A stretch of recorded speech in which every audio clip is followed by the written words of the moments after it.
There's a really disturbing situation happening in China right now that I think you guys should know about. So the very talented maker, Naomi Wu, aka Sexy Cyborg, has revealed that Chinese authorities have paid her a visit and essentially threatened her to stop her from posting on social media. Jackie Singh has the story and some quotes from Wu over on her site, hackingbutlegal.com.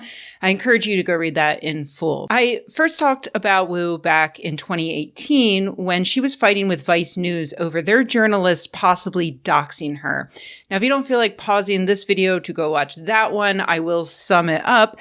Vice was doing a profile on Wu, and she agreed to participate in that profile on the basis that certain aspects of her personal life, like her relationship status or sexual orientation, not be discussed at all. And one of the writers, Sarah Emerson, decided to ask those questions anyway, which led to Wu freaking out and publicly revealing a Vice journalist's home address.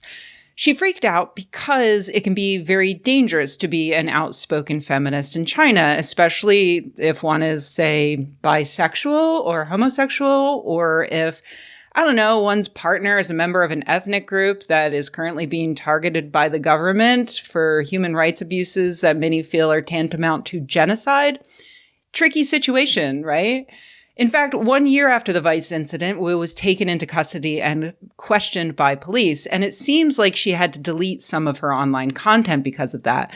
She was released, but Singh reports that this latest questioning is considered her second strike, and one more could land her with a long prison sentence. Wu suggests in her interview with Singh that this latest bit of harassment from the authorities might be related to her dogged attempts to protect people's privacy and security by exposing flaws in the most popular third-party keyboard in China. For years, she has called attention to this problem in which people who are concerned about their privacy might use apps like Signal, but then they're typing on a keyboard that could be recording every keystroke and sending it to the developer, Tencent, or to a network eavesdropper. Here's a thread from her from 2019 in which she details that problem, which also, by the way, exists in English third-party keyboards like Google's Gboard. She calls out Signal's ineffective way of dealing with the problem and journalists' incompetence at keeping sources anonymous, which could end up with Chinese authorities disappearing them. Again, that was from 2019, so her pleas have been falling on deaf ears for years.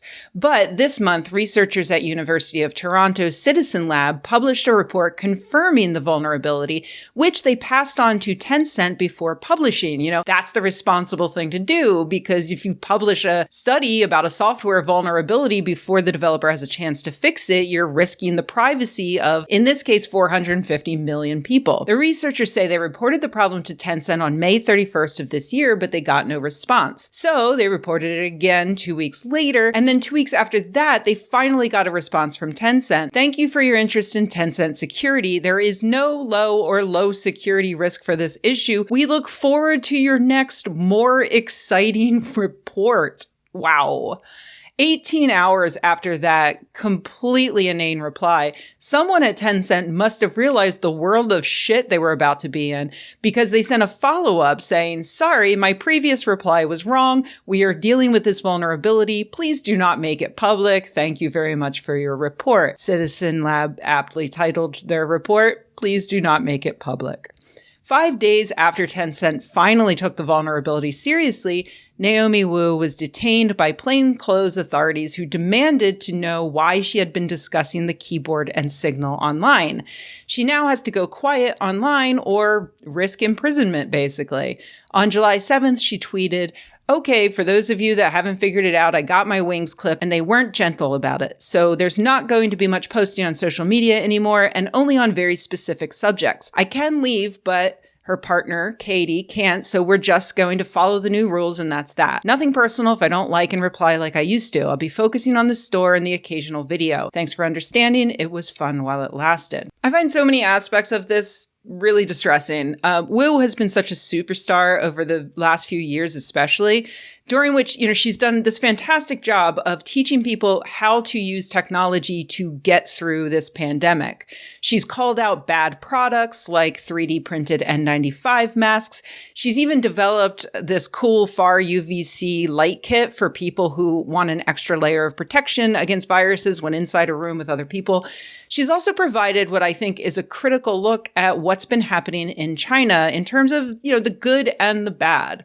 She's made me reconsider my own cultural lens. And at the same time, she's helped me identify similarities that I wouldn't have necessarily known existed between our two cultures.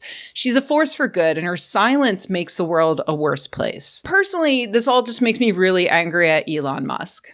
Yeah, Elon Musk. Because I didn't even actually see her last tweet from last month because Twitter, or X or shitter, has become pretty much unusable for me. I used to spend a lot of time on Twitter reading and replying and having conversations with people, but now the replies to every tweet are dominated by Musk's fanboys posting brain-dead nonsense. My notifications are filled with porn bots liking random replies from years ago, so I can't see real replies.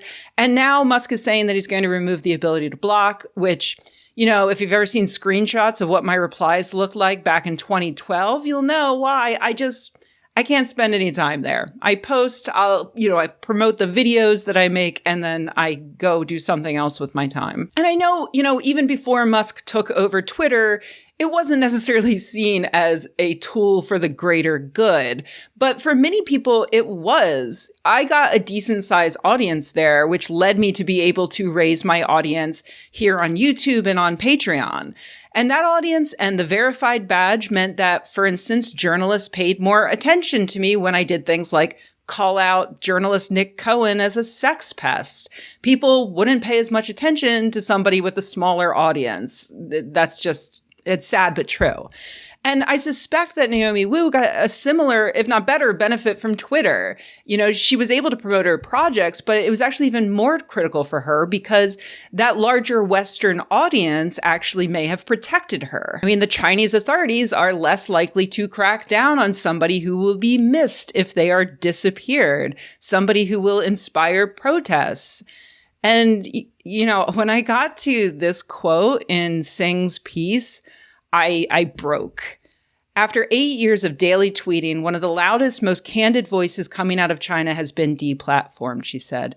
Absolutely no one gives a shit. I could be dead in a ditch, but we aren't actually people. We're just signs for people like you in the West to wave at each other in their ideological war. Guys, that, it just broke me to read that because I feel like I failed her, I stopped paying attention to that platform and everyone on that platform. And I honestly just assumed that she did too. I was just waiting for her to pop back up on Blue Sky or wherever so I could go back to paying attention and hearing from her.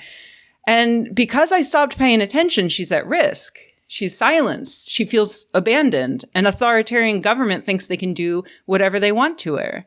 It sucks. She blames the fickle Western mainstream media who didn't bother to report on her disappearance. And that's true. That's fair. But I also think there's some blame to throw at the billionaires who recklessly ruin these social media platforms that we use to connect to one another. They discontinue products that are insufficiently profitable and kill RSS and the independent websites that they rely on.